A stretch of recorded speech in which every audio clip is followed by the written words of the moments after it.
At this point, Nasdaq has made the commitment to launch our markets into the cloud and to be able to understand that environment very well. One would presume the intent to migrate our markets and our market technology globally utilizing infrastructure similar to this. Nasdaq services 130 exchanges globally in 85 different countries. So our partnership with AWS is really to shore up and ensure that our markets are moving at the speed of technology, which at this point is like the breakneck speed of light.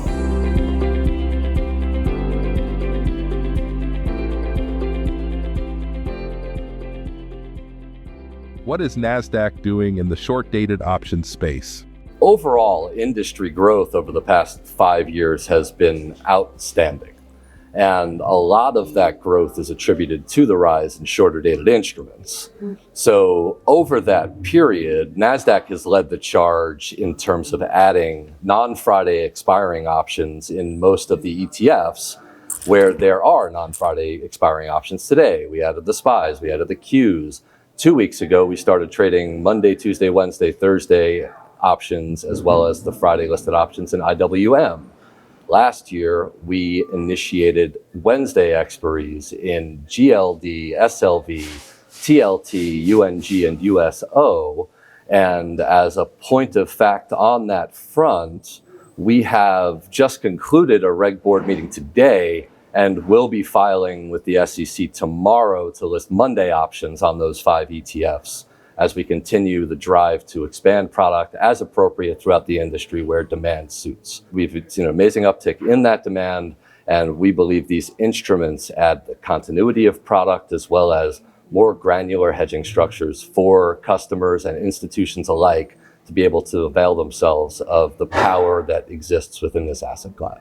What is more likely, an extension to 24-hour trading or a 7-day week? The extension of the trading week to 7 days a week poses many challenges. In terms of extending trading hours, the SPX global trading hours that have been initiated have been successful to a point, and we plan to, we're looking into and gathering requirements specific to the Nasdaq 100 product NDX, and then expanding trading hours in that suite of product. What we're looking at right now into 2025 the potential expansion of those trading hours and probably doing something a little bit different than currently exists and maybe aligning those hours to the equity market hours today, which would be 4 a.m., which would be the early trading hours for equities and possibly extending to 8 p.m. Why did expanding the Russell 2000 ETF to all days of the week make sense? The demand for these shorter dated instruments and same day expiring options continues to grow. The use cases for these products continue to grow. In terms of ETFs with embedded options within them, there's even a trend towards the shortening of the trading cycle for yield enhancement scenarios like that also lend themselves to this expansion of product. And the Russell 2000 the Russell 2000 index has these Monday, Tuesday, Wednesday, and Thursday options. IWM is the ETF corresponding to that index, and then there's naturally the next step in the process. In terms of other ETFs that might be applicable to non-Friday expirations, we are looking into the suitable product there, and then speaking with regulators as well as industry participants to gauge the demand, and then we'll recommend potential products moving forward. How have Wednesday expirations on commodity ETFs gone?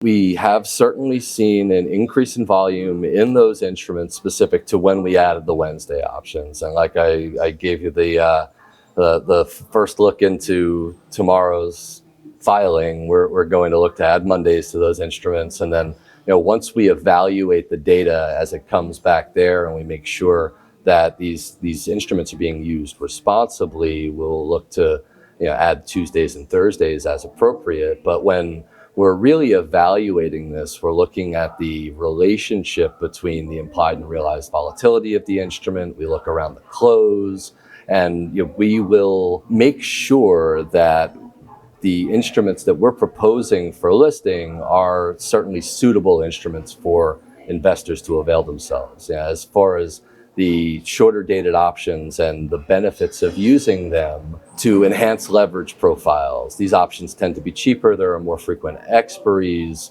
So notionally, there's less risk.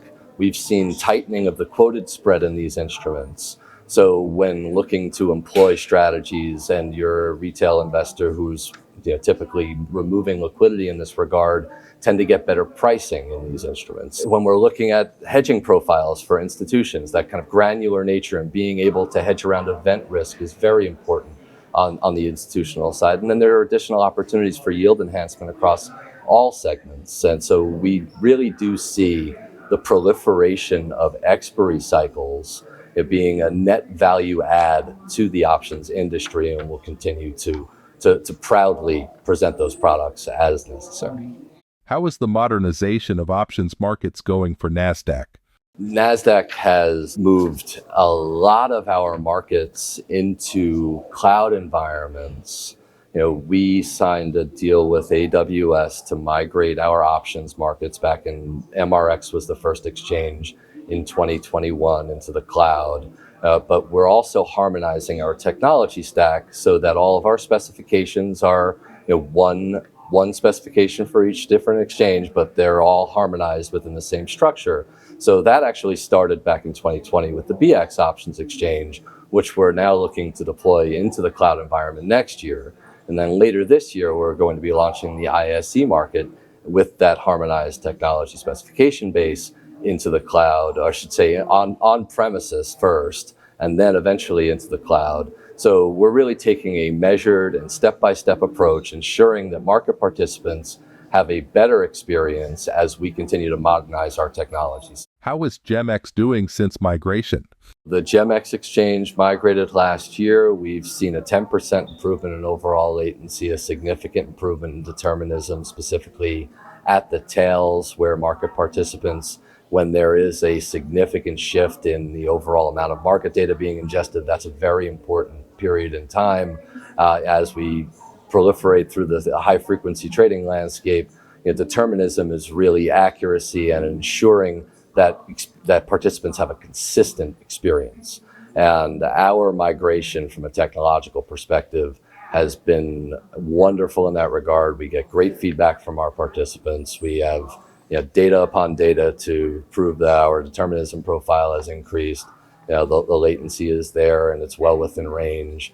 And then, as stated, when we are now migrating the ISE exchange in an on-premises fashion using our harmonized architecture and technology stack, we'll then eventually move that market into the AWS cloud architecture and infrastructure. And then next year, we plan on launching another options market and then bringing the BX market that we had already launched on premises with our harmonized tech stack into the cloud environment. So we've seen nothing but positive results. What are the growth plans for the Nasdaq 100? We like to call the Nasdaq 100 the modern day industrials. And the constituents of that index are the companies that drive the U.S. economy, the Magnificent Seven within the Nasdaq 100. So the Nasdaq 100 suite, as we continue to move into this proprietary product index options trading space, continues to gain market share in that space. So we have invested and continue to invest in that product.